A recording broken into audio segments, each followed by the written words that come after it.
ಮಂಡ್ಯ ಜಿಲ್ಲೆಯಲ್ಲಿ ಸ್ವಾಭಿಮಾನಿ ಸ್ವಾವಲಂಬಿ ನವ ಕರ್ನಾಟಕ ನಿರ್ಮಾಣ ಆಂದೋಲನ ಜನತೆಯ ನಡುವೆ ಜನತಾ ಪ್ರಣಾಳಿಕೆಯ ಚರ್ಚೆಯ ಕಾರ್ಯಕ್ರಮವನ್ನು ದೀಪ ಬೆಳಗುವ ಮೂಲಕ ಪುಷ್ಪಾರ್ಚನೆ ಮಾಡಿ ಕಾರ್ಯಕ್ರಮಕ್ಕೆ ಚಾಲನೆ ನೀಡಲಾಯಿತು. ಇದೇ ಸಂದರ್ಭದಲ್ಲಿ ದಲಿತ ಸಂಘರ್ಷ ಸಮಿತಿ ರಾಜ್ಯಾಧ್ಯಕ್ಷರು ಹಾಗೂ ಆರ್ಪಿಐ ರಾಷ್ಟ್ರೀಯ ಅಧ್ಯಕ್ಷರಾದ ದಾದಾ ಸಾಹೇಬ್ ಡಾಕ್ಟರ್ ಎನ್ ಮೂರ್ತಿರವರು, ಮಾಜಿ ಕೇಂದ್ರ ಸಚಿವರಾದ ಸಿಎಂ ಇಬ್ರಾಹಿಂ ರವರು, ರಾಜ್ಯ ರೈತ ಸಂಘದ ರಾಜ್ಯಾಧ್ಯಕ್ಷರಾದ ಕೋಡಿಹಳ್ಳಿ ಚಂದ್ರಶೇಖರ್ ಅವರು, ಎಐಬಿಎಸ್ಪಿ ರಾಷ್ಟ್ರೀಯ ಸಂಯೋಜಕರಾದ ಗೋಪಿನಾಥ್ ರವರು, ಕರ್ನಾಟಕ ಆರ್ಪಿಐ ರಾಜ್ಯಾಧ್ಯಕ್ಷರಾದ ಮೋಹನ್ ರಾಜ್ ರವರು, ಕರ್ನಾಟಕ ದಲಿತ ಸಂಘರ್ಷ ಸಮಿತಿ ರಾಜ್ಯಾಧ್ಯಕ್ಷರಾದ ವೆಂಕಟಗಿರಿಯಯ್ಯ ರವರು, ಆರ್ಪಿಐ ರಾಜ್ಯ ನಿರ್ದೇಶಕರಾದ ಬೈಲಹೊನ್ನಯ್ಯ ರವರು, ಆರ್ಪಿಐ ಮಂಡ್ಯ ಜಿಲ್ಲಾಧ್ಯಕ್ಷರಾದ ಮಂಜೂರವರು, ರಾಜ್ಯ ರೈತ ಸಂಘದ ಜಿಲ್ಲಾಧ್ಯಕ್ಷರಾದ ಬೈರೇಗೌಡ ರವರು, ಆರ್ಪಿಐ ಮೈಸೂರು ಜಿಲ್ಲಾಧ್ಯಕ್ಷರಾದ ಶಂಕರ್ ರವರು, ಆರ್ಪಿಐ ಹಾಸನ ಜಿಲ್ಲಾಧ್ಯಕ್ಷರಾದ ಧರ್ಮರವರು, ಎಐಬಿಎಸ್ಪಿ ಕೆರೆಗೋದು ಜಿಲ್ಲಾಧ್ಯಕ್ಷರಾದ ಅನಿಲ್ ಕುಮಾರ್ ರವರು, ಇನ್ನು ಅನೇಕ ಮುಖಂಡರುಗಳು ಉಪಸ್ಥಿತರಿದ್ದರು. ಕುರಿ ಕೋಳಿಗಳ ತರ ಬದುಕಬೇಡಿ, ಹುಲಿ ಸಿಂಹಗಳ ತರ ಬದುಕಿ. ಕುರಿ ಕೋಳಿಗಳಾದ್ರೆ ಅದನ್ನ ತುಂಬಾ ಸುಲಭವಾಗಿ ಬಲಿ ಕೊಡ್ತಾರೆ, ಹುಲಿ ಸಿಂಹಗಳಾದ್ರೆ ನಮ್ಮನ್ನೇ ತಿಂತವೆ ಅಂತ ಹೆದರ್ತಾರೆ ಅಂತ ಬಾಬಾ ಸಾಹೇಬರು ಒಂದು ಆತ್ಮಸ್ಥೈರ್ಯವನ್ನ ತುಂಬಿದ್ರು. ಅದೇ ರೀತಿ ಇತಿಹಾಸವನ್ನು ಹರಿತವರು, ಇತಿಹಾಸವನ್ನು ಸೃಷ್ಟಿಸಲಾದರು. ಅಂದು ನಾವು ಇತಿಹಾಸದ ವಿಚಾರಗಳನ್ನು ನೋಡೋದಾದ್ರೆ ಈ ದೇಶದಲ್ಲಿ ಸ್ವಾತಂತ್ರ್ಯದ ಹಿಂದೆ 562 ರಾಜರ ಆಡಳಿತ ಇತ್ತು. ಈ ದೇಶದಲ್ಲಿ ಬಡಿದಾಟಗಳು ಇಲ್ಲಿರ್ತಕ್ಕಂಥ ಭಾರತದಲ್ಲಿರ್ತಕ್ಕಂಥ ರಾಜರುಗಳು ಬಡಿದಾಡಿ ವಿದೇಶಿಗರೇ ಇಲ್ಲಿ ಡಿವೈಡ್ ಅಂಡ್ ರೂಲ್ ಮಾಡೋದಕ್ಕೆ ಅವಕಾಶ ಆಗ್ತಾ ಇತ್ತು. ಬಾಬಾ ಸಾಹೇಬರು ಅತ್ಯಂತ ಉತ್ತಮ ಸಂವಿಧಾನವನ್ನು ಕೊಡೋದ್ರ ಮೂಲಕ ಎಲ್ಲಾ ರಾಜ್ಯಗಳನ್ನು ಒಳಗೊಂಡ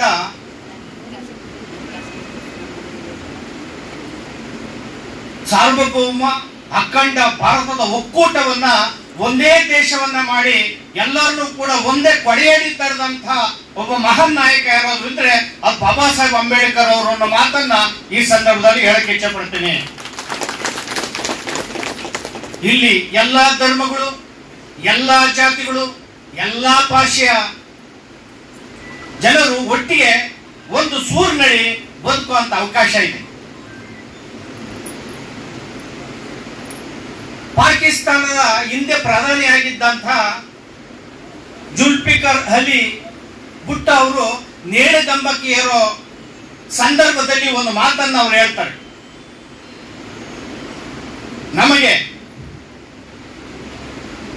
ಸ್ವತಂತ್ರ ದೇಶವಾಗಿ ಪಾಕಿಸ್ತಾನದ ರೂಪದಲ್ಲಿ ದೇಶ ದೊರೆಯಿತು, ಆದರೆ ಉತ್ತಮ ಸಂವಿಧಾನ ನಮಗೆ ಸಿಗಲಿಲ್ಲ. ನಮಗೆ ನೆಲ ಸಿಗ್ತೇವಿನ, ಆದರೆ ಬಾಬಾ ಸಾಹೇಬರು ಜ್ಞಾನದ ರೂಪದಲ್ಲಿ ಭಾರತಕ್ಕೆ ಸಿಕ್ಕಿದ್ರು. ಇಲ್ಲಿ ನಮಗೆ ನೆಲ ಸಿಕ್ತು. ಆದ್ದರಿಂದ ನನ್ನಂತ ಪ್ರಧಾನಿಯಾದಂತ ವ್ಯಕ್ತಿಗೂ ಕೂಡ ಸರಿಯಾದ ರಕ್ಷಣೆ ಇಲ್ಲದೆ ನಾನು ನೇಣುಕಂಬಕ್ಕೆ ಏರುವಂತ ಸ್ಥಿತಿ ಬಂದಿದೆ ಅಂತ ಹೇಳಿ ಸಾಯೋ ಸಂದರ್ಭದಲ್ಲಿ ಅವರು ಹೇಳಿದ್ರು. ಆದ್ರಿಂದ ಒಂದು ಉತ್ತಮ ಸಂವಿಧಾನ ಭಾರತದಲ್ಲಿ ಇದ್ರೂ ಕೂಡ ಸಂವಿಧಾನ ಜಾರಿಯಾದ 1950ರ ನಂತರ ಸಂವಿಧಾನ ಜಾರಿ ಮಾಡುವಂತ ಜಾಗಕ್ಕೆ ಬಂದಂತಹ ಪಕ್ಷಗಳು ಇಡೀ ಸಂವಿಧಾನವನ್ನು ಹೊರತುಪಡಿಸಿ ಈ ದೇಶದಲ್ಲಿ ಮೂಲಭೂತವಾದ ಜಾತಿವಾದ, ಕೋಮುವಾದ ಇದರ ಆಧಾರದ ಮೇಲೆ ಜನರ ಭಾವನೆಗಳನ್ನ ಕೆರಳಿಸಿ ಆಡಳಿತವನ್ನ ಮಾಡ್ತಾ ಇದ್ದಾರೆ. ಗುಜರಾತ್ನಲ್ಲಿ ಬುಡಕಟ್ಟು ಜನಾಂಗದ ಒಬ್ಬ ಶಾಸಕರು ಇತ್ತೀಚೆಗೆ ಸಂವಿಧಾನದ ಚೌಕಟ್ಟಿನಲ್ಲಿ ಸರ್ಕಾರ ನಡೆಯುತ್ತಾ ಇಲ್ಲ ಅಂತೇಳಿ ರಾಜೀನಾಮೆಯನ್ನು ನೀಡಿದ್ದಾರೆ. ಸಂವಿಧಾನದಲ್ಲಿ ಇರ್ತಕ್ಕಂಥ 395 ಆರ್ಟಿಕಲ್ ಏನಿದಾವೆ ಅಥವಾ ಮೂಲಭೂತ ಹಕ್ಕುಗಳು 12ರಿಂದ 35ರವರೆಗೂ 24 ಆರ್ಟಿಕಲ್ ಏನಿದಾವೆ ಅವು ಸಮರ್ಥವಾಗಿ ಜಾರಿ ಮಾಡಕ್ ಆಗಿಲ್ಲ. ಯಾಕಂದ್ರೆ 65 ವರ್ಷಗಳು ಈ ದೇಶವನ್ನು ಆಡಳಿತ ಮಾಡಿದಂತ ಕಾಂಗ್ರೆಸ್ ಪಕ್ಷ, ನಂತರ ಆಡಳಿತ ಮಾಡಿದಂತ ಕಾಂಗ್ರೆಸ್ ಏತರ ಪಕ್ಷಗಳು, ಇವು ಮೂಲಭೂತವಾದಿಗಳು, ಕೋಮುವಾದಿಗಳು, ಜಾತಿವಾದಿಗಳು, ಮತ್ತೆ ತೀವ್ರ ಭ್ರಷ್ಟಾಚಾರದಲ್ಲಿ ಮುಳುಗಡೆಯಾದಂತಹ ಸ್ವಜನ ಪಕ್ಷಪಾತವನ್ನ ಮಾಡುವಂತಹ ರಾಜಕಾರಣಿಗಳು, ಶ್ರೀಮಂತ ರಾಜಕಾರಣಿಗಳು ಇವತ್ತು ಈ ದೇಶವನ್ನ, ಈ ರಾಜ್ಯವನ್ನ ಆಡಳಿತ ಮಾಡ್ತಾ ಇದ್ದಾರೆ. ಒಂದು ಚುನಾವಣೆಗೆ 50 ಕೋಟಿಯಿಂದ 100 ಕೋಟಿವರೆಗೂ ಕೂಡ ಖರ್ಚು ಮಾಡಿ ಇಡೀ ಈ ದೇಶದಲ್ಲಿ ಬಡತನವನ್ನ ಮೂಲೋತ್ಪಾಟನೆ ಮಾಡದೇನೆ ಯಥಾಸ್ಥಿತಿವಾದವನ್ನ ಮುಂದುವರಿಸಿಕೊಂಡು ಹೋಗಿದ್ದಾರೆ. ಆದ್ದರಿಂದ ಸ್ವಾಭಿಮಾನಿ ನವ ಕರ್ನಾಟಕ ಆಂದೋಲನವನ್ನ ರಾಜ್ಯದಾದ್ಯಂತ ನಾವು ಮಾಡಿದ್ದೇವೆ. 25-26 ಜಿಲ್ಲೆಗಳನ್ನ ಕೋಡಿಹಳ್ಳಿ ಚಂದ್ರಶೇಖರ್ ಅವರ ನೇತೃತ್ವದಲ್ಲಿ ಪೂರೈಸಿ ಇವತ್ತು ಮಂಡ್ಯಕ್ಕೆ ನಾವು ಬಂದಿದ್ದೇವೆ. ಜನತಾ ನಡುವೆ ಜನತಾ ಪ್ರಣಾಳಿಕೆಯನ್ನ ಚರ್ಚೆಯನ್ನ ಮಾಡಿದ್ದೇವೆ. ಇಲ್ಲಿ ದಲಿತ ಚಳವಳಿ ಇಲ್ಲ ಅಂದ್ರೆ, ರೈತ ಚಳವಳಿ ಇಲ್ಲ ಅಂದ್ರೆ ಈ ರಾಜ್ಯದಲ್ಲಿ ಸಂವಿಧಾನನೂ ಕೂಡ ಗೊತ್ತಾಗ್ತಿರ್ಲಿಲ್ಲ, ಬಾಬಾ ಸಾಹೇಬ್ ಅಂಬೇಡ್ಕರ್ ಕೂಡ ಗೊತ್ತಾಗ್ತಿರ್ಲಿಲ್ಲ. ಪ್ರೊಫೆಸರ್ ಮಂಜುಳಾ ಸ್ವಾಮೀಜಿ ಅವರು, ಪ್ರೊಫೆಸರ್ ಬಿ ಕೃಷ್ಣಪ್ಪನವರು, ಕಾಂಚೀರಾಮ್ಜಿ ಅವರು, ಇವರು ಹೋರಾಟವನ್ನ ನಾವು ಮುಂದುವರಿಸುವಂತಹ ಈ ಕಾರ್ಯಕ್ರಮ, ಅವರ ಹೋರಾಟ ಏನು ಆಳ್ಕೆ ಬಂದಿದ್ದಾರೆ ಆ ಹೋರಾಟವನ್ನ ನಾವು ಮುಂದುವರಿಸಿಕೊಂಡು ಹೋಗೋದಕ್ಕೆ ದಲಿತ ಚಳವಳಿ, ರೈತ ಚಳವಳಿ, ಎಐಬಿಎಸ್ಪಿ, ಆರ್ಪಿ ಅನೇಕ ಸಂಘಟನೆಗಳು ಸಮಷ್ಟಿಯಾಗಿ ನಾವು ಹೋರಾಟವನ್ನ ಮುಂದಕ್ಕೆ ಕೊಂಡೊಯ್ಯಬೇಕು. ಮತ್ತೆ ಈ ದೇಶದಲ್ಲಿ ಒಂದು ಬದಲಾವಣೆಯನ್ನ ತರಬೇಕು. ಈ ವಿಧಾನಸೌಧದಲ್ಲಿ ಪಾರ್ಲಿಮೆಂಟ್ ಅಲ್ಲಿ ಕೂರ್ತಕ್ಕಂತ ಯಥಾಸ್ಥಿತಿವಾದಿಗಳನ್ನ ಕೆಳಗಡೆ ಇಳಿಸಬೇಕು, ಮನೆಗೆ ಕಳಿಸ್ಬೇಕು ಅಂತ ಏಕೈಕ ದೃಷ್ಟಿಕೋನದಿಂದ ನಾವು ಪ್ರಾಮಾಣಿಕ ಹೋರಾಟಗಳನ್ನ ನಾವು ಮಾಡ್ತಾ ಇದ್ದೇವೆ. ನಮಗೆ ನೀವು ಬೆಂಬಲಿಸಬೇಕು, ಆಶೀರ್ವಾದ ಮಾಡಬೇಕು ಅಂತ ನಾನು ಈ ಮೂಲಕ ತಮ್ಮಲ್ಲಿ ಮನವಿಯನ್ನ ಮಾಡ್ಕೊಂತ ಇದ್ದೇನೆ. ಅಂತ ಸಂದರ್ಭದಲ್ಲಿ ಜಾಗೃತಿಯನ್ನು ಕೂಡ, ಮತ ಜಾಗೃತಿ, ಶಿಕ್ಷಣ ಜಾಗೃತಿ ಮತ್ತು ಸಾಮಾಜಿಕ ನ್ಯಾಯದ ವಿಚಾರಗಳ ಮೇಲೆ ಬೆಳಕನ್ನ ಚೆಲ್ಲಿದ್ದೇವೆ. ಆದ್ರೂ ಒಟ್ಟೊಟ್ಟಿಗೆ ಬಾಬಾ ಸಾಹೇಬ್ ಅಂಬೇಡ್ಕರ್ ಅವರು ಹೇಳಿದಂಗೆ ಏನು ಅಸ್ಪೃಶ್ಯತೆ, ಅಸಮಾನತೆ ಅಂದ್ರೆ ಅಧಿಕಾರಹೀನತೆ ಅಂತ ಏನ್ ಹೇಳಿದ್ದಾರೆ, ಸ್ಟ್ಯಾಟ್ಯೂ ಪವರ್ ಅಂತ ಏನ್ ಹೇಳಿದ್ದಾರೆ, ನಾವು ಅಧಿಕಾರಕ್ಕೆ ಬರಬೇಕಾಗಿದೆ. ರೈತರು ಅಧಿಕಾರಕ್ಕೆ ಬರಬೇಕಾಗಿದೆ, ರಾಜಕೀಯ ಅಧಿಕಾರಕ್ಕೆ ಬರಬೇಕಾಗಿದೆ, ಯುವ ಜನರು, ಮಹಿಳೆಯರು ಅಧಿಕಾರಕ್ಕೆ ಬರಬೇಕಾಗಿದೆ. ಈ ರಾಜ್ಯದಲ್ಲಿ ಅನೇಕ ಸಮಸ್ಯೆಗಳು ಹಾಗೆ ಉಳಿದಿದ್ದಾವೆ. ನಾವು ಹೋರಾಟ ಮಾಡ್ತಿದ್ರು ಕೂಡ ಸಮಸ್ಯೆಗಳು ಬಿಗಡಾಯಿಸಿದ್ದಾವೆ, ಮತ್ತೆ ಸಮಸ್ಯೆಗಳು ಜಟಿಲವಾಗಿದ್ದಾವೆ. ಅಂಗನವಾಡಿ ಕಾರ್ಯಕರ್ತೆಯರು ಸುಮಾರು ಹೋರಾಟವನ್ನ ಮಾಡಿದ್ದಾರೆ, ಅವರ ಕಾಯಮಾತಿ ಆಗಿಲ್ಲ. ಗ್ರಾಮ ಸಹಾಯಕರು ಹೋರಾಟವನ್ನ ಮಾಡಿದ್ದಾರೆ, ಅವರು ಕಾಯಂ ಆಗಿಲ್ಲ. ಪೌರ ಕಾರ್ಮಿಕರು ಹೋರಾಟವನ್ನ ಮಾಡಿದ್ದಾರೆ, ದಿನಗೂಲಿ ಮಾಡ್ತಾ ಇದ್ದಾರೆ, ಅವರು ಕಾಯಂ ಆಗಿಲ್ಲ. ಆಶಾ ಕಾರ್ಯಕರ್ತರು ಹೋರಾಟ ಮಾಡ್ತಾ ಇದ್ದಾರೆ, ಅವರು ಕಾಯಂ ಆಗಿಲ್ಲ. ಅನೇಕ ಜನರು ಪಾಪ ಅಸುನಿಗಿ ಹೋಗ್ತಾ ಇದ್ದಾರೆ. 10 ಲಕ್ಷ 94C 94CC ಅಡಿಯಲ್ಲಿ ಹೈಕೋರ್ಟ್ ಆದೇಶ ಕೊಟ್ಟರೂ ಕೂಡ ಅವರಿಗೆ ನಿವೇಶನಗಳು, ಅವರಿಗೆ ಆಶ್ರಯಗಳನ್ನ ಕೊಡಕ್ ಸಾಧ್ಯ ಆಗಿಲ್ಲ ಸರ್ಕಾರ. 25 ಲಕ್ಷ ಬಗರುಕುಂ ಸಾಗುವಳಿಯ ಅರ್ಜಿಗಳು ಪೆಂಡಿಂಗ್ ಇದಾವೆ. ಸರ್ಕಾರದಲ್ಲಿ ಅಂಬೇಡ್ಕರ್ ಅಭಿವೃದ್ಧಿ ನಿಗಮ ಇದೆ, ಸಿದ್ದರಾಮಯ್ಯ ಅವರು ಮುಖ್ಯಮಂತ್ರಿ ಆಗಿದ್ದಾರೆ, ಅಲ್ಲಿ 5 ಲಕ್ಷ ಅರ್ಜಿಗಳು ಪೆಂಡಿಂಗ್ ಇದಾವೆ. ಒಂದಕ್ಕೂ ಕೂಡ 1 ಎಕರೆ ಜಮೀನು ಕೊಟ್ಟಿಲ್ಲ, ಒಂದು ಮನೆ ಕೊಟ್ಟಿಲ್ಲ, ಒಂದು ನವ ಪೈಸಾ ಇಲ್ಲ. ಬೋರ್ವೆಲ್ ಕೊರಿಬೇಕು ಅಂತೇಳಿ 50,000 ಅರ್ಜಿಗಳನ್ನು ಕೊಟ್ಟಿದ್ದಾರೆ. ಇನ್ನೂ ಕೂಡ ರಾಜ್ಯಾದ್ಯಂತ ಬಂದು ಅರ್ಜಿಗಳನ್ನು ಕೊಡಿದ್ದಾರೆ, ಒಂದು ಬೋರ್ವೆಲ್ ಅನ್ನ ಕೊಡಲಿಲ್ಲ. ದುಡ್ಡು ಎಲ್ಲೋಯ್ತು? ಆದ್ರೆ ಸಿದ್ದರಾಮಯ್ಯರು 5 ಗ್ಯಾರಂಟಿಯನ್ನ ಕೊಡೋದಕ್ಕೆ ಪರಿಶಿಷ್ಟ ಜಾತಿಯವರ ಅಭಿವೃದ್ಧಿ ಹಣವನ್ನ 5 ಗ್ಯಾರಂಟಿಗೆ ಹಾಕಿದ್ದಾರೆ. ಕಳೆದ ಬಾರಿ 25,000 TSP ಹಣವನ್ನ ದುರ್ಬಳಕೆ ಮಾಡಿಕೊಂಡು ಕಾನೂನು ಬಾಹಿರವಾಗಿ 5 ಗ್ಯಾರಂಟಿಗೆ ಹಾಕಿದ್ದಾರೆ. ಈ ವರ್ಷನೂ ಕೂಡ 26,000 ಕೋಟಿ ಹಣವನ್ನ ದುರ್ಬಳಕೆ ಮಾಡ್ಕೊಂಡಿದ್ದಾರೆ. ಕಳೆದ 10 ವರ್ಷದಲ್ಲಿ 2014ರಲ್ಲಿ SC ST TST ಕಾಯ್ದೆ ಬಂತು.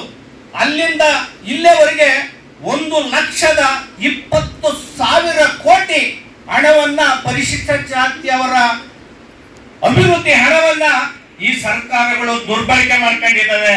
ಈ ಹಣವನ್ನ ಪರಿಶಿಷ್ಟ ಜಾತಿಯವರ ಅಭಿವೃದ್ಧಿಗೆ ಕೊಟ್ಟಿದ್ದೇ ಆಗಿದ್ರೆ ಪ್ರತಿಯೊಬ್ಬರಿಗೂ ಶಿಕ್ಷಣ ಕೊಡಬಹುದಾಯಿತು, ಪ್ರತಿಯೊಬ್ಬರಿಗೂ ಮನೆ ಕೊಟ್ಕೊಡ್ಬೋದಾಯಿತು, ಪ್ರತಿಯೊಬ್ಬರಿಗೂ 2 ಎಕರೆ ಜಮೀನು ಕೊಡಬೇಕಾಗಿತ್ತು.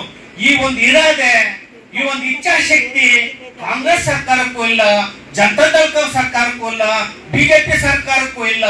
ಇವು ಶ್ರೀಮಂತರ ಸರ್ಕಾರ, ಕೋಮುವಾದಿಗಳ ಸರ್ಕಾರ. ಈ ಸರ್ಕಾರದ ಜೊತೆಗೆ ಬಿಜೆಪಿ ಸರ್ಕಾರ ಅತ್ಯಂತ ಕೋಮುವಾದಿ ಸರ್ಕಾರ, ಜಾತಿವಾದಿ ಸರ್ಕಾರ. ಅದಕ್ಕೆ ಬಂಡವಾಳ ಇಲ್ಲ. ಭಾವನಾತ್ಮಕ ಸಂಬಂಧಗಳನ್ನ ಕೆದಕಿ ನಮ್ಮತ್ತೆ ಘರ್ಷಣೆಗಳನ್ನ, ಗಲಭೆಗಳನ್ನ ಹುಟ್ಟಾಕಿ, ಹಿಂದೂ ಮುಸ್ಲಿಂ ಗಲಭೆಗಳನ್ನ ಹುಟ್ಟಾಕಿ, ಜಾತಿ ಗಲಭೆಗಳನ್ನ ಹುಟ್ಟಾಕಿ, ನಮ್ಮ ಭಾವನೆಗಳನ್ನ ಕೆರಳಿಸಿ ಅದನ್ನ ಮತದ ಬ್ಯಾಂಕ್ ಅನ್ನ ಮಾಡ್ಕಂತ ಇದೆ. ಬುರ್ಕಾ ಹೆಸರಿನಲ್ಲಿ ರಾಜಕೀಯ, ಅಜಾನು ಹಲಾಲ್ ಹೆಸರಿನಲ್ಲಿ ರಾಜಕೀಯ. ಇಡೀ ರಾಜ್ಯವನ್ನ ಒಂದು ಕೋಮುವಾದದ ಕುದಿಯುವ ಕೊಪ್ಪರೆ ಒಳಗೆ ಕೆಡವಿದೆ. ಆ ಕಾರಣದಿಂದ ನಾವು ಎಚ್ಚೆತ್ತಬೇಕಾಗಿದೆ. ಪರಿಶಿಷ್ಟ ಜಾತಿಯವರ ಮೇಲೆ ರಾಜ್ಯದಲ್ಲಿ ನಡೆದಂತಹ ದೌರ್ಜನ್ಯಗಳಲ್ಲಿ ಶಿಕ್ಷೆಯ ಪ್ರಮಾಣ ಕೇವಲ 3.5ರಷ್ಟು, ಇನ್ನು 96.5ರಷ್ಟು ಎಲ್ಲ ರಿಲೀಸ್ ಆಗಿದ್ದಾರೆ, ಖುಲಾಸೆ ಆಗಿದ್ದಾರೆ. ದೇಶದಲ್ಲಿ ಪರಿಶಿಷ್ಟ ಜಾತಿಯವರ ಮೇಲೆ ನಡೆದಂತಹ ದೌರ್ಜನ್ಯ 1.6ರಷ್ಟು ಶಿಕ್ಷೆ, ಉಳಿದ ಎಲ್ಲರೂ ಕೂಡ ರಿಲೀಸ್ ಆಗಿದ್ದಾರೆ. ಹಾಗೇನೆ ಮಹಿಳಾ ಅಕ್ಕ ತಂಗಿಯರ ಮೇಲೆ ನಡೆದಂತಹ ದೇಶದಲ್ಲಿ ಪ್ರಕರಣಗಳು 31,766 ಪ್ರಕರಣಗಳು. ಶಿಕ್ಷೆಗಳ ಪ್ರಮಾಣ ಇಲ್ವೇ ಇಲ್ಲ. ಬಿಜೆಪಿ ಎಂಪಿಗಳೇ ಅತ್ಯಾಚಾರ, ಮಹಿಳೆಯರ ಮೇಲೆ ಅತ್ಯಾಚಾರ, ಲೈಂಗಿಕ ದೌರ್ಜನ್ಯದಲ್ಲಿ 48 ಜನ ಎಂಪಿಗಳು ಭಾಗಿಯಾಗಿದ್ದಾರೆ. ದೆಹಲಿಯಲ್ಲಿ ಮಹಿಳಾ ಅಕ್ಕ ತಂಗಿಯರು ಹೋರಾಟ ಮಾಡಿದ್ರು ಕೂಡ ಅವರಿಗೆ ನ್ಯಾಯ ದಕ್ಕಿಲ್ಲ. ಇಂಥ ಒಂದು ಸ್ಥಿತಿಯ ಸಂದರ್ಭದಲ್ಲಿ ಮತದಾರರು ನಾವು, ಈ ದೇಶದ ಪ್ರಜೆಗಳಾದ ನಾವು ಅತ್ಯಂತ ಜವಾಬ್ದಾರಿಯುತವಾಗಿ ಸಂಘಟಿತರಾಗಬೇಕಾಗಿದೆ, ಹೋರಾಟ ಮಾಡಬೇಕಾಗಿದೆ. ಮುಂದಿನ 2028ರ ಚುನಾವಣೆ ಏನ್ ನಡೀತದೆ ರಾಜ್ಯದಲ್ಲಿ, ಆ ರಾಜ್ಯದ ಚುನಾವಣೆಯಲ್ಲಿ ಇಲ್ಲಿರ್ತಕ್ಕಂಥ ನಮ್ಮನ್ನ ಬಿಟ್ಟು, ಈ ಹೋರಾಟಗಾರನ ಬಿಟ್ಟು, ನಮ್ಮ ಟೀಮನ್ನು ಬಿಟ್ಟು ವಿಧಾನಸೌಧದಲ್ಲಿ ಯಾರೂ ಕೂಡ ಸರ್ಕಾರ ರಚಿಸಕ್ ಆಗೋದಿಲ್ಲ. ನಾವೇ ಸರ್ಕಾರ ರಚಿಸ್ತೇವೆ ಅನ್ನೋ ಮಾತನ್ನ ಘಂಟಾಘೋಷವಾಗಿ ನಾನು ಮಾತನ್ನು ಹೇಳಿ ನನ್ನ ಮಾತನ್ನು ಮುಗಿಸ್ತೇನೆ. ಜೈ ಭೀಮ್, ಜೈ ಭಾರತ್. ಮಕ್ಕಳ ಬಗ್ಗೆ ಪತ್ರಿಕೆಯವ್ರು ಕೇಳಿದ್ರು, ಏನ್ರಿ ಅವ್ರ ಮಕ್ಕಳಿದಾರಲ್ಲ, ಇಲ್ಲಪ್ಪ ಅವ್ರ ಮರದ ಬೀಜ ದೇವೇಗೌಡರು ಬೀಜ ಬೇಕು, ಅದಕ್ಕೆ ನಾವು ಬಿತ್ತಾ ಇದ್ದೇವೆ. ಅವ್ರೇನ್ ಮಾಡಿದ್ರು, ಊರ್ ಜಮೀನೆಲ್ಲ ಅವ್ರದ್ದೇ ಬೀಜ ಬಿತ್ತರೆ ಹೊರತು ನಮ್ ಬೀಜ ಬಿತ್ತಕ್ಕೆ ಅವಕಾಶವೇ ಇಲ್ಲ.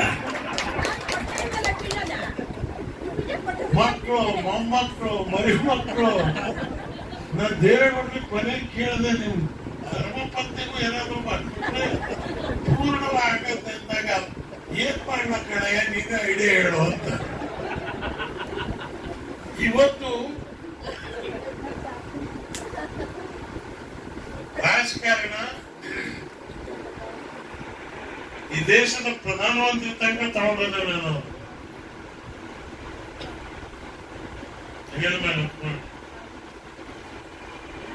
ಶಂಕರೇಗೌಡರ ಫೋಟೋ ಇದೆ.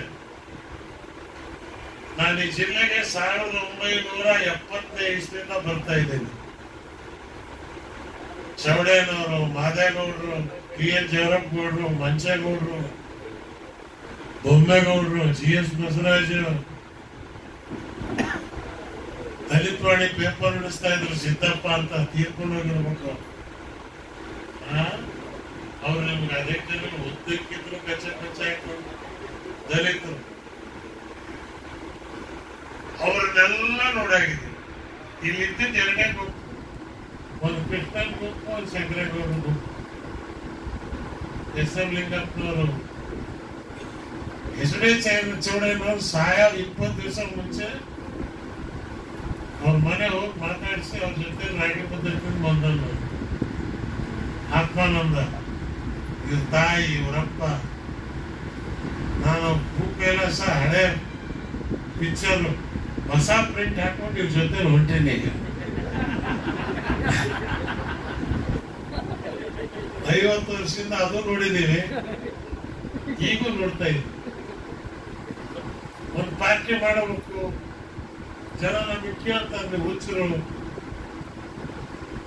ಮಹಾತ್ಮ ಗಾಂಧಿಗೆ ಎಲೆಕ್ಷನ್ ನಡೆಸಿದ್ರೆ 10 ಕೋಟಿ ರೂಪಾಯಿ ಬೇಕು. ಗಾಂಧಿ ಕ್ಯಾಂಡಿಡೇಟ್ ಮಾಡಿ ಕರ್ಕೊಂಡ್ರೆ ಅವ್ರು ಕೇಳ್ತಾರೆ ಜನ, ಈ ಬಡ್ಡಿ ಜೊತೆಗೆ ಹಾಕೊಳಕ್ ಬಡ್ಡಿ ಇಲ್ಲ, ನೀವ್ ಯಾಕೆ ಕರ್ಕೊಂಡ್ ಬಂದ್ರಿ, ನಮಗೇನು ಕೊಡ್ತೈತಿದು? ಅವರು 5,000 10,000 ಕೊಡ್ತಾರೆ, ನಮಗೆ ಅಟ್ಲೀಸ್ಟ್ ಒಂದು ತಿಂಡಿ ಆದ್ರೂ ಬೇಡವೆ, ನಮಗೆ ತಿರ್ಗಾಡಕ್ ಒಂದು ಕಾರ್ ಆದ್ರೂ ಬೇಡವೆ. ನನ್ನ ಎಲೆಕ್ಷನ್ ಮಾಡಿದಾಗ 4,500 ರೂಪಾಯಿ MLA ಆದೆ. ಈಗ ಅದು ಹೋಯ್ತು. ಇದನ್ನ ರಿವರ್ಸ್ ತರೋದಕ್ಕೆ ಸಾಧ್ಯವೇ? ಕ್ರಾಂತಿಯಿಂದ ಸಾಧ್ಯ ಆಗುತ್ತೆ, ಜನಜಾಗೃತಿ. ಅದು ಯಾವಾಗ ಆಗತ್ತೆ ಅಂದ್ರೆ, ಸಭೆಗಳಿಗೆ ಒಂದು ಜನಕ್ಕೆ ಭಾಷಣ ಮಾಡಬೇಕೆ ಹೊರತು ತಂದು ಜನಕ್ಕೆ ಭಾಷಣ ಮಾಡಬಾರ್ದು. ಸರ್ಕಲ್ನಲ್ಲಿ ಮೀಟಿಂಗ್ ಎಷ್ಟೇ ಜನ ಇದೆ. ನಾನಿಂದ ಸೌತ ಕಾಂಗ್ರೆಸ್ನಲ್ಲಿದ್ದ ಒಂದು ಹಳ್ಳಿ ಹೋದಾಗ ಒಂದು 3ನೇ ಶಕ್ತಿ ಕಟ್ಟೋದಕ್ಕೆ ಸಾಧ್ಯವೇ? ಸಜ್ಜನರನ್ನ ತರಬೇಕು. ಅದಕ್ಕೆ ಬಸವಣ್ಣವ್ರು ಹೇಳ್ತಾರೆ, ಸಾರ ಸಜ್ಜನರ ಸಂಘ ಮಾಡುವುದು ದುರದುರ್ಜನರ ಸಂಘ ಬೇಡವಯ್ಯ, ಹಾವು ಹಾವಾದರನ್ನು ವಿಷಮಂತೆ ಅಂತವರ ಸಂಘ ಬೇಡವಯ್ಯ, ಅಂತರಂಗ ಶುದ್ಧಿವಿಲ್ಲದವರ ಸಂಘ ಸಿಂಗಿ ಕಾಳ ಕೂಟ ವಿಷವೂ ಕೂಡಲ ಸಂಗಮ ದೇವ. ಇದು ನಮ್ಮ ಸಿದ್ಧಾಂತ. ಅದಕ್ಕೆ ನಾವು ಹೇಳಿದೆ, ವಿಧಾನಸೌಧ ತೆಗೆದು ಬಸವಸೌಧ ಅಂತ ಹೆಸರಿಡಿ. ಬಾಬಾ ಸಾಹೇಬ್ ಅಂಬೇಡ್ಕರ್ ತೋರಿಸ್ತಾ ಇದ್ದಾರೆ, ನಾನ್ ಮಾಡಿ ಸಂವಿಧಾನ ಇಲ್ಲೆಲ್ಲ ಕಳಬುಡ್ಡೆ ಮಕ್ಕಳು ಕೂತವೆ, ಇವ್ರನ್ನ ಹೊರಗಾಕಿ ಅಂತ ಹೇಳಿ ಅವ್ರು ತೋರಿಸಿದ್ರು. ನಮ್ಗೆ ಇನ್ನೂ ಬುದ್ಧಿ ಬರಲಿಲ್ಲ ಅಂದ್ರೆ ಏನ್ ಮಾಡೋದು? ಇವತ್ತು ಈ ದೇಶದಲ್ಲಿ ಬದಲಾವಣೆ ಮಾಡ್ತಕ್ಕಂಥವ್ರ ಕುತ್ತಿಗೆ ಮೇಲೆ ಕತ್ತಿ ತೂಗುತ್ತಾ ಇರುತ್ತೆ. ಯಾರು ಇವತ್ತಿನ ದಿವಸ ಈ ದೇಶದ ನಾಯಕರು ಅಂತ ಹೇಳಿದ್ರೆ ಯಾರು ಜೈಲಿಗೆ ಹೋಗಿ ಬಂದಾರೋ ಅವರೇ. ಯಡಿಯೂರಪ್ಪನವರು ಬೆಂಗಳೂರು ಕ್ರಿಮಿನಲ್ ಕೋರ್ಟ್ ನಲ್ಲಿ ಕೂಗ್ತಾರೆ, ಯಡಿಯೂರಪ್ಪ ಹಾಜರು. ಯಾವ ಹಾಜರು? ಅವರು ಹಿಂಗ್ ಮಾಡ್ಕೊಂಡು ಹೋಗ್ತಾರೆ. ಜೈಲಿಗೆ ಹೋದ್ರು ಹಿಂಗೆ, ಜೈಲಿಂದ ಹೊರಗೆ ಬಂದ್ರು ಹಿಂಗೆ. ಯಾವ ನಾಚಿಕೆ, ಯಾವ ಮಾನ. ಇವತ್ತು ಈ ದೇಶದ ಪರಿಸ್ಥಿತಿ ಎಷ್ಟು ತಿಂದಿದೆಯಾ ಅಂತ ಹೇಳಿದ್ರೆ ಹೌದು. ಎಷ್ಟು ಸಲ ಜೈಲಿಗೆ ಹೋದ್ರು. ಆ ಮೋದಿ 26 ಜನ ಪುಲ್ವಾಮಾದಾಗ ಸತ್ತರು. ಅವ್ರನ್ನ ಹೊಡೆದವ್ರು ಯಾರು, ಅವ್ರನ್ನ ಹಿಡಿದೇನಪ್ಪ, ಅವ್ರ ಹೆಸರೇನು ಇವತ್ತವ್ರಿಗೆ ಗೊತ್ತಿಲ್ಲ. ಹೋದಾಗ ಬಡ ಬಡ ಬಡ ಬಡ ಬಡ ಬಡ ಬಡ ಬಡ ಅಂತೇಳಿ ಬಾಂಬ್ ಹಾಕಿದ್ವಿ, ಅದಾಯ್ತು. ಆ ಬಡ್ಡೆ ಇರ್ತೇನು ಟ್ರಂಪ್ ಹೇಳಿದ ತಕ್ಷಣ ನಿಂತು ಬಿಡ್ತು. ಯಾವಾಗ್ಲ ಟ್ರಂಪ್ ನಮಗೆ, ನಮ್ಮ ಮಾವನ, ನಮ್ಮ ಚಿಗಪ್ಪನ ಮಗನ, ನಾವು ಭಾರತೀಯರು. ಇಂದಿರಾ ಗಾಂಧಿ ಇದ್ದಾಗ ನಮ್ಮ ಸೈನ್ಯ 24 ಗಂಟೆಯಲ್ಲಿ ಬಾಂಗ್ಲಾದೇಶ ಹಿಡಿದು 98,000 ಜನ ಪಾಕಿಸ್ತಾನಿ ಸೈನಿಕರನ್ನ ಸೆರೆ ಹಿಡಿದ್ರು. ಜುಲ್ಫಿಕಾರ್ ಬಳಿ ಬಿಟ್ಟು ಬಂದು ಕಾಲಿಗೆ ಬಿದ್ದು ತಪ್ಪಾಯ್ತು ಅಂತ ಹೇಳಿ ಕರ್ಕೊಳ್ಳೋದು. ಇವತ್ತು ನಮ್ಮ ಶಕ್ತಿ ಇದೆ. ಹೇಳಿದರೆ ನಾವು ಈ ದೇಶವನ್ನ ಆಡಳಿತ ಮಾಡಬೇಕು, ಆ ಕನಸು ಅವ್ರು ಕಂಡಿದ್ರು ಅಂತ ಹೇಳುವಾಗ, ನೀವು ಓಟ್ ಹಾಕುವ ಮನುಷ್ಯರು ಯಂತ್ರಗಳು ಓಟ್ ಹಾಕಿ ಹುಟ್ಟಿರದ? ನೀವು ದೇಶ ಆಡಳಿತ ಮಾಡುವಕ್ಕೆ ದಿಕ್ಕಿನ ಕಡೆಗೆ ಯೋಚನೆ ಮಾಡ್ಬೇಕಪ್ಪ. ನಾನು ಆಡಳಿತಗಾರ ಆಗ್ಬೇಕು. ಯಾಕೆ ಸುಬ್ರಾಯರೇ ಯಾಕೆ ಆಗ್ಬೇಕು? ಕುಮಾರಸ್ವಾಮಿನೇ ಯಾಕೆ ಆಗ್ಬೇಕು? ನಾನೇ ಯಾಕೆ ಆಗ್ಬೇಕು? ನೀವೇ ಯಾಕೆ ಆಗ್ಬೇಕು? ಜನಸಾಮಾನ್ಯರಾಗ್ಬೇಕಲ್ಲ. ಇದನ್ನ ಯೋಚನೆ ಮಾಡಿ ನಾವು ತೀರ್ಮಾನಕ್ಕೆ ಬರದೇ ಇದ್ರೆ ನಾವು ಈ ಕರ್ನಾಟಕಕ್ಕೆ, ಈ ದೇಶದ ಜನರಿಗೆ ದ್ರೋಹ ಮಾಡಿದೀವಿ ಅಂತ ಹೇಳಿ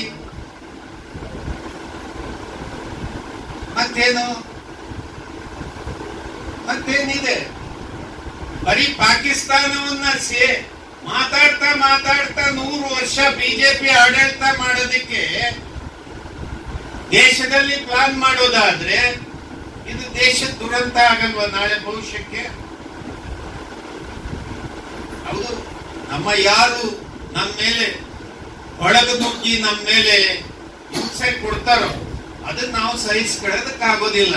ನಾವು ತಿರುಗಿ ಕಪಾಳು ಕೊಡಿಲೇಬೇಕು. ಅದು ಮಾಡೋಣ. ಯುದ್ಧದ ವಿಷಯಗಳು ಬಂದ್ರೆ ನಾವು ನಿಖರವಾಗಿರೋಣ, ಯಾರಿಗೂ ತಲೆ ತಗ್ಗಿಸ್ಬೇಕಾಗಿಲ್ಲ. ಆದ್ರೆ ಪಾಕಿಸ್ತಾನದ ವಿಷಯದಲ್ಲಿ ಆ ಟ್ರಂಪ್ ಹೇಳ್ದಂಗೆ ಕೇಳ್ತಿರಲ್ಲ, ನೀವ್ ಯಾವ ಸೀಮೆ ಬುದ್ಧವದ್ರಯ್ಯ? ಅವನು ವ್ಯಾಪಾರಿ ಅಸ್ತ, ಅವನು ಅಮೆರಿಕದವನು, ಅವನು ವ್ಯಾಪಾರ ಮಾಡೋನು, ಪಾಕಿಸ್ತಾನಕ್ಕೂ ಸಪ್ಲೈ ಮಾಡ್ತಾನೆ ಯುದ್ಧದ ಉಪಕರಣಗಳನ್ನ. ಅವನು IMF ಇಂದ ಸಾಲ ಕೊಡಿ ಅಂತ ರೆಕಮೆಂಡ್ ಮಾಡ್ತಾನೆ, ಸಾಲನೂ ಮಂಜೂರು ಮಾಡಿಸ್ತಾನೆ. ಅವನ ಮಿಷನರಿಗಳನ್ನು ಎಲ್ಲರನ್ನೂ ಕೂಡ ಎಷ್ಟನ್ನ ನೀವು ಈ ರೇಟಿಗೆ ಖರೀದಿ ಮಾಡ್ಬೇಕಂತಾನೆ. ಇಂಡಿಯಾಕ್ಕೂ ಹೇಳ್ತಾನೆ ಹುಷಾರ್, ಜೋಪಾನ, ಎಲ್ಲ ಸರಿಯಾಗಿ ನೀವು ತಾಕತ್ತಾಗಿರ್ಬೇಕು ಅಂತಾನು ಹೇಳ್ತಾರೆ. ನಿಮಗೂ ಸಪೋರ್ಟ್ ಅಂತ. ಇಂಥವ್ರನ್ನ ನೀವು ಇಟ್ಕೊಂಡು ಮುಂದಕ್ಕೆ ಏನ್ ಮಾಡೋರು? ಸ್ವಶಕ್ತಿ ಇರ್ಬೇಕು, ಸ್ವ ಮರ್ಯಾದೆ ಇರ್ಬೇಕು. ಇವತ್ತು ಗಾಂಧಿ ಅಂತ ವ್ಯಕ್ತಿಯನ್ನ ಇಡೀ ಜಗತ್ತು ಶಾಂತಿಯ ದೇಶ ಭಾರತ ಅಂತೇಳಿ ಇವತ್ತು ಜಗತ್ತು ಜಪ ಮಾಡ್ತಾ ಇರುವಾಗ ನೀವೇನು ಟ್ರಂಪ್, ನೀವು ಏನ್ ಮಾತಾಡ್ತೀರಿ? ಟ್ರಂಪ್ ಮೋದಿ ಇವತ್ತು ಜಗತ್ತಿಗೆ ಪರಿಹಾರ ಏನು? ಜಗತ್ತಿಗೆ ಇವರು ಪರಿಹಾರ ಅಲ್ಲ. ಜಗತ್ತಿಗೆ ನಾವು ಪರಿಹಾರವನ್ನ, ಮಾರ್ಗವನ್ನ ಸೃಷ್ಟಿ ಮಾಡಬೇಕಾಗಿ. ಬಂಧುಗಳೇ, ಈಗ ನಮ್ಮ ವಿಷಯಕ್ಕೆ ಬಂದ್ಬಿಡಿ. ಈಗ ಕರ್ನಾಟಕದಿಂದ ಪ್ರಾರಂಭ ಮಾಡ್ಬೇಕಂತೇಳಿ ತೀರ್ಮಾನ ಮಾಡಿ. ಈ ಕಾಂಗ್ರೆಸ್, ಈ ಬಿಜೆಪಿ, JDS ಒದ್ದು ಕರ್ನಾಟಕದ ಗಡಿಯಿಂದ ಹಚ್ಚಿಕ. ನಾವು ಕರ್ನಾಟಕವನ್ನ ರೂಲ್ ಮಾಡಲೇಬೇಕು. ಕರ್ನಾಟಕದ ಜನರಿಗೆ ನಾವು ನ್ಯಾಯಯುತವಾದಂತ ಸಂಕಷ್ಟಗಳನ್ನ ದೂರ ಮಾಡುವ ಯೋಜನೆಗಳನ್ನ ಜಾರಿಗೆ ತರಬೇಕಂತೇಳಿ ತೀರ್ಮಾನ ಮಾಡಿದ್ವಿ. ಹೆಂಗ್ ಮಾಡಬೇಕು ಅಂತನೂ ಕೂಡ ಯೋಚನೆ ಮಾಡಿ. ಈ ಕೆಲಸ ಮಾಡೋದಿಕ್ಕೆ ಈ ಅಡಬಿಟ್ಟಿ ರಾಜಕಾರಣ ನಡೀತಾ ಇದೆಯಲ್ಲ ಇವತ್ತು, ಬಿಜೆಪಿ ಕಾಂಗ್ರೆಸ್ಗೆ ಬಿಜೆಪಿ ಆಲ್ಟರ್ನೇಟಿವ್. ಬಿಜೆಪಿ ಬೇಡ ಅಂದ್ರೆ ಅನಿವಾರ್ಯ ಕಾಂಗ್ರೆಸ್ ಆಲ್ಟರ್ನೇಟಿವ್. ಇಷ್ಟೇನ ಪರಿಹಾರ? ಏನಪ್ಪ ಯಜಮಾನ್ರುಗಳೇ? ಕಾಂಗ್ರೆಸ್ ಬೇಡ ಅಂದ್ರೆ ಬಿಜೆಪಿ, ಬಿಜೆಪಿ ಬೇಡ ಅಂದ್ರೆ ಕಾಂಗ್ರೆಸ್. ಅತ್ತೆ ಸೊಸೆನ ಅಲ್ಲಿ ಏನಂತ ಕರಿತಿರೋ ಕರೀರಿ. ಅತ್ತೆ ಸೊಸೆ ಅಂದ್ರೆ ಸ್ವಲ್ಪ ಮರ್ಯಾದೆ ಜಾಸ್ತಿ ಆಯ್ತು. ಅದಕ್ಕಿಂತ ಲೋಫರ್ಗಳಂತ ಕರೆದ್ರೆ ಒಳ್ಳೇದೇನು ಅಂತ. ಹೌದಾ? ಅದು ಎಷ್ಟು ಮರ್ಯಾದೆಯಪ್ಪ, ಅದು ಇಂಟರ್ನಲ್.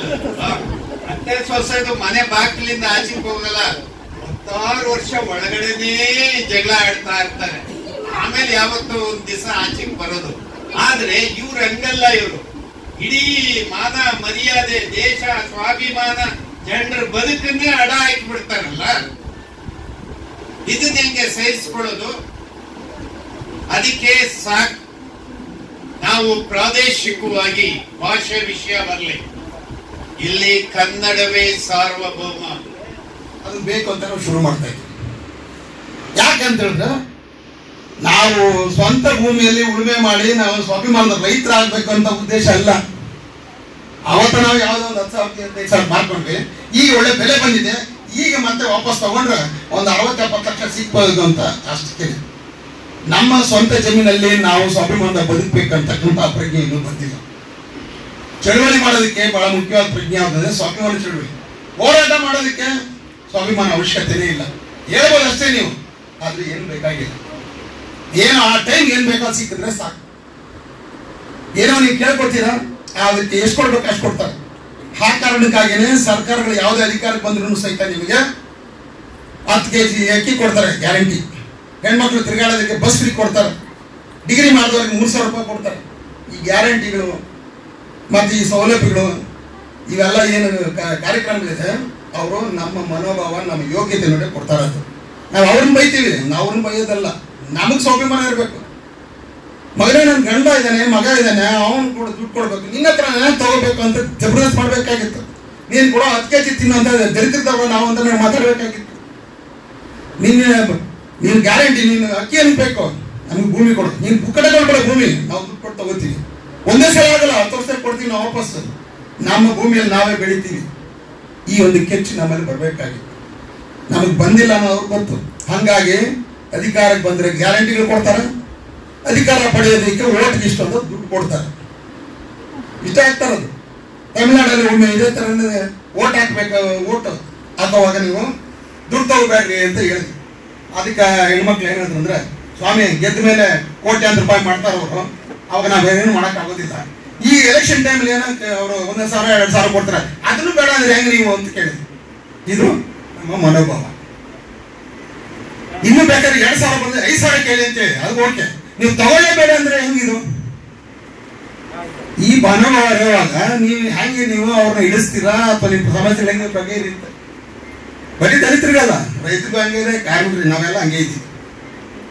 ಮತ್ತೆ ಈ ರೀತಿ ಸಮಸ್ಯೆಗಳಿರ್ತಕ್ಕಂಥವ್ರು ಯಾರು ಅಂದ್ರೆ ಅವರು ದಲಿತರು, ರೈತರು, ಕಾರ್ಮಿಕರು, ಮಹಿಳೆಯರು, ನಿರುದ್ಯೋಗಿಗಳು, ಯುವಕರು, ವಿದ್ಯಾರ್ಥಿಗಳು ಎಲ್ಲರೂ ಇದ್ದಾರೆ. ಇವರೆಲ್ಲ ಯಾರು ಅಂತ ಹೇಳಿದ್ರೆ ದೇಹ ನಂಬಿ ಬದುಕ್ತವ್ರು, ರೆಟ್ಟೆ ನಂಬಿ ಬದುಕ್ತವ್ರು ಅಷ್ಟೇ. ಇವ್ರು ಯಾರು ಸಹಿತ ಬಹಳ ದೊಡ್ಡ ವಿಜ್ಞಾನಿಗಳ ಮಕ್ಕಳಲ್ಲ, ಯಾರು ದೊಡ್ಡ ದೊಡ್ಡ ಶ್ರೀಮಂತರ ಮಕ್ಕಳಲ್ಲ, ವ್ಯಾಪಾರ ನಡೆಸೋರಲ್ಲ, ಮಾಲ್ಗಳು ನಡೆಸೋರಲ್ಲ, ದೊಡ್ಡ ದೊಡ್ಡ ಕಾರ್ಖಾನೆಗಳು ನಡೆಸೋರಲ್ಲ. ಇವ್ರು ಯಾರು ಎಲ್ಲರೂ ನಮಗೆ ಕೆಲಸ ಕೊಡ್ರಿ, ನಾವು ಬದುಕಿದ್ರೆ ಹೊಟ್ಟೆ ಪಾಡಿಗಾಗಿ ಬದುಕ್ತಕ್ಕಂಥ ಜನ. ಹೊಟ್ಟೆ ಪಾಡಿಗೆ ಬದುಕ್ತಕ್ಕಂಥವ್ರು ಅವ್ರು ಹೆಂಗಂದ್ರೆ ದೇಹದ ಕೆಳಗಿರ್ತಕ್ಕಂಥವರೆಲ್ಲ, ದೇಹದ ಕೆಳಗಿರ್ತಕ್ಕಂಥ ಈ ಅವಯವಗಳು ಕೆಲಸ ಮಾಡಿದ್ರೆ 1,000 ರೂಪಾಯಿ ಸಿಕ್ಕೋದು ಒಂದು ದಿನಕ್ಕೆ. ಅದು ಮೇಲೆ ಕೆಲಸ ಮಾಡಿದ್ರೆ ಕೋಟ್ಯಾಂತರ ರೂಪಾಯಿ ಬೆಲೆ ಕಟ್ಟಕ್ಕಾಗಲ್ಲ. ನೀತಿ ಮತ್ತು ತ್ರಿಭಾಷಾ ನೀತಿ ಅಂತ ಹೇಳಿ ಒಂದು ಶುರು ಆಗಿದೆ. ಯಾಕೆ ತ್ರಿಭಾಷಾ ಸೂತ್ರವನ್ನ ಕಡ್ಡಾಯವಾಗಿ ಜಾರಿಗೆ ತರಬೇಕು ಅಂತೇಳಿ 2020 ರಾಷ್ಟ್ರೀಯ ಶಿಕ್ಷಣ ನೀತಿಯಲ್ಲಿ ಅವರು ಪ್ರಬಲವಾಗಿ ಪ್ರತಿಪಾದನೆ ಮಾಡ್ತಾ ಇದ್ದಾರೆ ಅಂತೇಳಿ.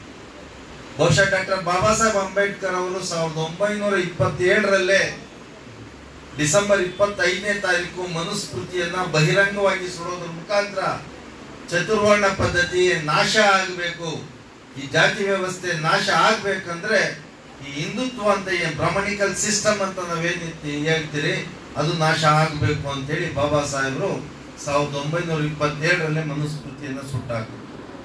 ಆದ್ರೆ 100 ವರ್ಷಗಳಲ್ಲಿ ಈ ದೇಶದಲ್ಲಿ ಮತ್ತೆ ಹಿಂದುತ್ವವನ್ನ ಜಾರಿಗೆ ತರಬೇಕು, ಮತ್ತೆ ಈ ಬ್ರಾಹ್ಮಣಿಕಲ್ ಸಿಸ್ಟಮ್ ಅನ್ನ ಜಾರಿಗೆ ತರಬೇಕು, ಮತ್ತೆ ಚತುರ್ವರ್ಣ ಪದ್ಧತಿಯನ್ನ ಗಟ್ಟಿ ಮಾಡಬೇಕು ಅಂತೇಳಿ ಈಗ 100 ವರ್ಷಗಳ ನಂತರದಲ್ಲಿ ಇವತ್ತೇನು ಕೇಂದ್ರದಲ್ಲಿ ಅಧಿಕಾರದಲ್ಲಿ ಇರ್ತಕ್ಕಂಥ ಕೇಂದ್ರ ಸರ್ಕಾರ ಒಂದು ಪಿತೂರಿಯನ್ನು ನಮ್ಮ ಮಧ್ಯೆ ಮಾಡ್ತಾ ಇದೆ. ಅದು ವಿಶೇಷವಾಗಿ ದಕ್ಷಿಣ ಭಾರತಗಳನ್ನ ಹೊರತುಪಡಿಸಿ ಉತ್ತರ ಭಾರತವನ್ನ ಹೊರತುಪಡಿಸಿ ದಕ್ಷಿಣ ಭಾರತವನ್ನ ಟಾರ್ಗೆಟ್ ಆಗಿ ಇಟ್ಕೊಂಡು, ಗುರಿಯಾಗಿ ಇಟ್ಕೊಂಡು ಇವತ್ತು ಈ ಯೋಜನೆಯನ್ನ ರೂಪಿಸ್ತಾ ಇದ್ದಾರೆ. ಹಿಂದಿಯನ್ನ ಕಡ್ಡಾಯವಾಗಿ ಕಲಿಬೇಕು ಅಂತ ಹೇಳ್ತಾ ಇದ್ರಿ. ಇದು ಹಿಂದಿಯ ಇರ್ತಕ್ಕಂಥ ಉದ್ದೇಶ ಏನು? ಅರೆ ಉತ್ತರ ಭಾರತದಲ್ಲಿ ಇರ್ತಕ್ಕಂಥವ್ರು ಅವರು ಹಿಂದಿಯನ್ನ ಕಲಿತಾರೆ, ಮಾತೃಭಾಷೆಯನ್ನ ಕಲಿತಾರೆ. ಆದ್ರೆ ನಾವು ನಮ್ಮ ಮಾತೃಭಾಷೆ ಕನ್ನಡವನ್ನ ನಾವು ಕಲಿತೀರಿ, ನಮ್ಮ ಅನ್ನದ ಭಾಷೆಯಾಗಿ ಉದ್ಯೋಗದ ಭಾಷೆಯಾಗಿ ಇಂಗ್ಲಿಷ್ ಅನ್ನ ಕಲಿತೀರಿ. 3ನೇ ಭಾಷೆ ನಿಮ್ಗೆ ಬೇಕು ಅನ್ನೋದಾದ್ರೆ ಯಾವ್ದಾದ್ರು ಕಲಿಬಹುದು. ನೀವು ಫ್ರೆಂಚ್ ಅನ್ನು ಕಲಿಬಹುದು, ಜರ್ಮನಿಯನ್ನ ಕಲಿಬಹುದು, ಸಂಸ್ಕೃತವನ್ನ ಕಲಿಬಹುದು, ಉರ್ದುವನ್ನ ಕಲಿಬಹುದು, ಯಾವ ಭಾಷೆ ಆದ್ರೆ ಕಲಿಬಹುದು. ಆದ್ರೆ ನೀವು ಯಾಕೆ ಹಿಂದಿಯನ್ನೇ ಕಲಿಬೇಕು ಅಂತೇಳಿ ಕಡ್ಡಾಯ ಮಾಡ್ತಿದ್ರೆ ಇದರ ಹಿಂದೆ ಒಂದು ಪಿತೂರಿ ಇದೆ, ಇದರ ಹಿಂದೆ ಒಂದು ಸಂಚು ಇದೆ. ಈ ಸಂಚನ್ನ ತಮಿಳುನಾಡು ಹಿಂದೆನೆ 1967 ಮೊಟ್ಟ ಮೊದಲ ಬಾರಿಗೆ ಅದು ಅರ್ಥ ಆಗಿ ಅವರು ಹಿಂದಿಯನ್ನು ನಾವು ಕಡ್ಡಾಯವಾಗಿ ಕಲಿಯೋದಿಲ್ಲ ಅಂತೇಳಿ ಕೇಂದ್ರ ಸರ್ಕಾರ ಎಲ್ಲ ಸರ್ಕಾರಗಳಿಗೆ ಅವರು ಬಹಿರಂಗವಾಗಿ ಚಾಲೆಂಜ್ ಮಾಡಿ ಇದುವರೆಗೂ ಅದನ್ನೇ ಪಾಲಿಸ್ಕೊಂಡು ಬರ್ತಾ ಇದ್ದಾರೆ. ಆದ್ರೆ ಇವತ್ತು ಕೇಂದ್ರದಲ್ಲಿ ಬಂದಿರತಕ್ಕಂಥ ಸರ್ಕಾರ ಹೇಳ್ತಾ ಇದ್ದಾರೆ, ಇಲ್ಲ ಹಿಂದಿಯನ್ನ ಕಲಿದೆ ಹೋದ್ರೆ ನಾವು ಅನುದಾನವನ್ನ ನಿಲ್ಲಿಸ್ತೀವಿ ಅಂತಕ್ಕಂಥ ಬೆದರಿಕೆಯನ್ನ ಹಾಕ್ತಾ ಇದ್ದಾರೆ. ಯಾಕೆ ಹಿಂದಿಯನ್ನ ಕಲಿಬೇಕು ಅಂತೇಳಿ ಹಿಂದಿ, ಹಿಂದುತ್ವ, ಹಿಂದೂಸ್ತಾನ್ ಅಂತಕ್ಕಂಥ ಕಲ್ಪನೆ, ಮತ್ತೆ ಹಿಂದೂ ರಾಷ್ಟ್ರವನ್ನ ಸ್ಥಾಪನೆ ಮಾಡಬೇಕು, ಒಂದು ದೇಶ ಒಂದು ಚುನಾವಣೆ, ಒಂದು ದೇಶ ಒಂದು ನಾಗರಿಕತೆ, ಈ ರೀತಿಯಾದಂತ ಜಾತ್ಯತೀತ ಮೌಲ್ಯಗಳನ್ನ, ಸಂವಿಧಾನದ ಆಶಯಗಳನ್ನ ನಾಶ ಮಾಡಬೇಕು ಅಂತೇಳಿ ಇವತ್ತು ಕೇಂದ್ರ ಸರ್ಕಾರ ಹೊರಟಿದೆ. ಅರೆ ಕಾಂಗ್ರೆಸ್ ಏನ್ ಮಾಡ್ತಾ ಇದೆ? ಬಿಜೆಪಿ ಸರಿ ಅವ್ರು ಹೇಳ್ತಾ ಇದ್ದಾರೆ. ಕಾಂಗ್ರೆಸ್ನವರು ಮೊನ್ನೆ ವಿಧಾನಸಭೆಯಲ್ಲಿ ವಿಧಾನಸಭೆ ನಡೀತಾ ಇರ್ಬೇಕಾದ್ರೆ ಅನೇಕರು ಪ್ರಶ್ನೆ ಮಾಡ್ತಾರೆ, ಹೌದು ಕಾಂಗ್ರೆಸ್ನ ನಿಲುವೇನು ಇದ್ರ ಬಗ್ಗೆ ಅಂತೇಳಿ. ಅದಕ್ಕೆ ಡಿ ಕೆ ಶಿವಕುಮಾರ್ ಅವರು ಹೇಳ್ತಾರೆ, ಇಲ್ಲ ನಾನು ರಾಹುಲ್ ಗಾಂಧಿಯನ್ನ ಕೇಳಿ ಹೇಳ್ತೀನಿ ಅಂತ. ಅರೆ ರಾಹುಲ್ ಗಾಂಧಿ ಏನ್ ಹೇಳ್ತಾರೆ? ರಾಷ್ಟ್ರೀಯ ಪಕ್ಷಗಳು ಹೇಳೋದೆಲ್ಲ ಒಂದೇ, ಇಲ್ಲ ಹಿಂದಿ ಕಲಿಬೇಕು ಅಂತೇಳಿ. ಇದ್ರ ಮುಖಾಂತರ ಮತ್ತೆ ಜಾತಿ ವ್ಯವಸ್ಥೆಯನ್ನ, ಚತುರ್ವರ್ಣ ಪದ್ಧತಿಯನ್ನ ಗಟ್ಟಿ ಮಾಡೋ ಕಡೆ ಇವರು ಸಾಕ್ತಾ ಇದ್ದಾರೆ. ಹಾಗಾಗಿ ನಾವು ಯಾವುದೇ ಕಾರಣಕ್ಕೂ ತ್ರಿಭಾಷಾ ಸೂತ್ರವನ್ನ ಒಪ್ಕೊಳ್ಳೋದಿಲ್ಲ. ನಾವು ದ್ವಿಭಾಷಾ ಸೂತ್ರಕ್ಕೆ ನಾವು ಬೈಂಡ್ ಆಗ್ಬೇಕು. ಆ ಕಾರಣಕ್ಕೋಸ್ಕರ ಒಂದು ಪರ್ಯಾಯ ಶಕ್ತಿ ನಾವು ಆಗ್ಬೇಕಾಗಿದೆ ಸ್ನೇಹಿತರೆ. ನೀವು ಇತ್ತೀಚೆಗೆ